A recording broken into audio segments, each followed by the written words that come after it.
So here are the 5 most common traps of plug-and-play integrations. I think the first one that we run into when it comes to our merchants is that they were plugging in all these plug-and-play integrations randomly to solve immediate needs with no long-term thought to it. This does lead to our second point, which is it creates a spaghetti of integrations, sort of a tangled ball, a tangled mess, which it costs a lot of money to retroactively untangle that ball. Which then leads us into our third point here, which is it will give you issues with scaling. These tangled messes don't scale well, so it does affect your ability to scale your order volume and the amount of orders you can pass through the systems, but it also prevents your ability to scale internally. Our fourth point here is that there are periods of high sales that will break the integrations as a result, and just sort of leading further into those pains that you're going to be experiencing around scaling.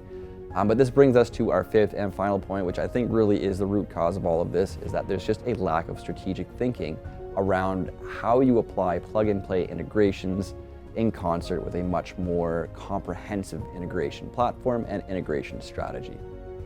Unlike the plug-and-play approach, an integration platform like OMNI promotes agility, flexibility, and efficiency. Using our iPaaS solution serves as a central point to unify all your applications for your business